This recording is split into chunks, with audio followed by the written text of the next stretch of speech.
Tim Walz and I are both gun owners. We're not taking anybody's guns away, so stop with the continuous lying about this stuff. We have to have a buyback program, and I support a mandatory buyback program. It's got to be smart. We got to do it the right way. Do you believe in the mandatory buyback of quote-unquote assault weapons? I do believe that we need to do buyback. Let's remember Charlottesville, where there was a mob of people carrying tiki torches, spewing anti-Semitic hate.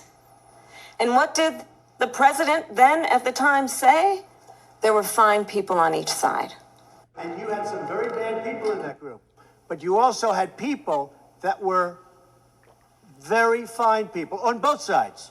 You had people in that group, and you had people, and I'm not talking about the neo-Nazis and the white nationalists, because they should be condemned totally. But you had many people in that group other than neo-Nazis and white nationalists, okay? And the Supreme Court had great courage in doing it. And I give tremendous credit to those 6 justices. There is no state in this country where it is legal to kill a baby after it's born.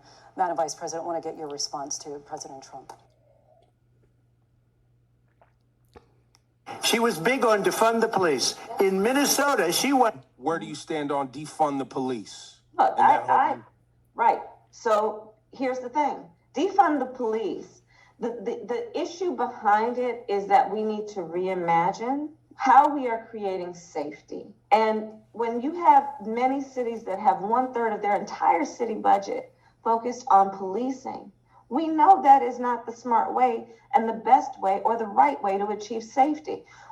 For too long, the status quo thinking has been you get more safety by putting more cops on the street. Well, that's wrong. And then also, again, what we need to do about demilitarizing our schools and taking police officers out of schools. On that point, Donald Trump, the candidate, has said in this election there will be a bloodbath if this and the outcome of this election is not to his liking.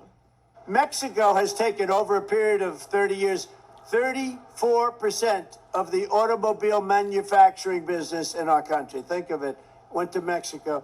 China now is building a couple of massive plants where they're going to build the cars in Mexico and they think that they're going to sell those cars into the United States with no tax at the border. Let me tell you something to China. If you're listening, President Xi, and you and I are friends, but he understands the way I deal, those big monster car manufacturing plants that you're building in Mexico right now, and you think you're going to get that, you're going to not hire Americans, and you're going to sell the cars to us. Now, we're going to put a 100% tariff on every single car that comes across the line, and you're not going to be able to sell those cars. If I get elected, now, if I don't get elected, it's going to be a bloodbath for the whole, that's going to be the least of it. It's going to be a bloodbath for the country. That'll be the least of it.